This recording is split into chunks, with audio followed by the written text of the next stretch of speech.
Hello ભાઈ, વરસાદ આવે છે ને સલબ ભરાય છે. અત્યારે ચા પાણી આવ્યા છે, બધા ચા પાણી પીવે છે. વરસાદ ચાલુ છે. જુઓ અહીંયા મયુરભાઈ છે, શૈલેષભાઈ છે. અહીંયા હજી અડધો સલબ બાકી છે, અડધો હજી ભરાનો છે, બાકી અડધો બાકી સલબ છે એટલો. જુઓ તમે. પણ આમાં કેટલા વાગે કાંઈ નક્કી નથી. રાતે 2 વાગે કે 1 વાગે, પણ કેટલા વાગે કાંઈ નક્કી નથી.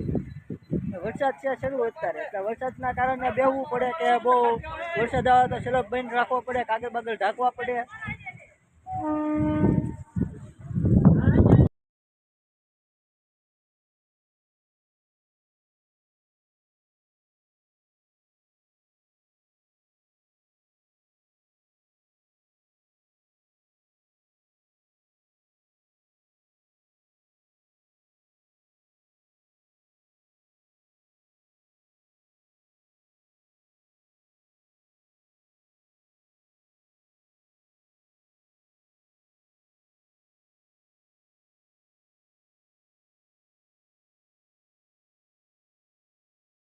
હાલો મિત્રો, રાતના 10 વાગ્યા છે ને આપણે હવે જમવા જવાનું છે. એટલો સલબ ભરાનો છે.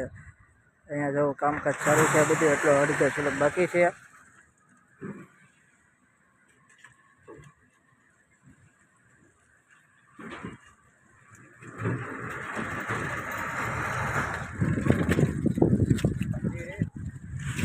એટલો સલબ ભરાનો છે ને એટલો સલબ બાકી છે.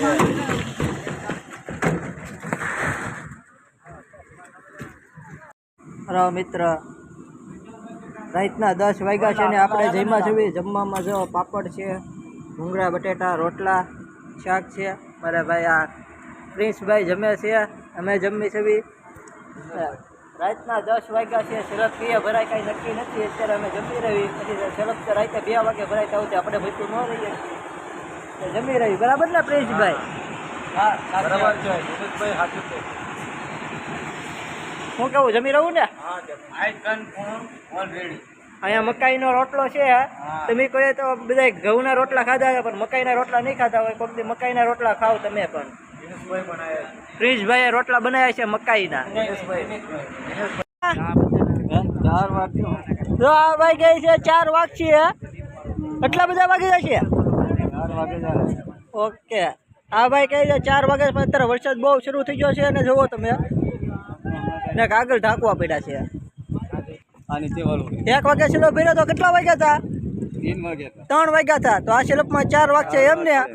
તો પણ કાગળ બાગળ બધું ઢકાય છે અહીંયા.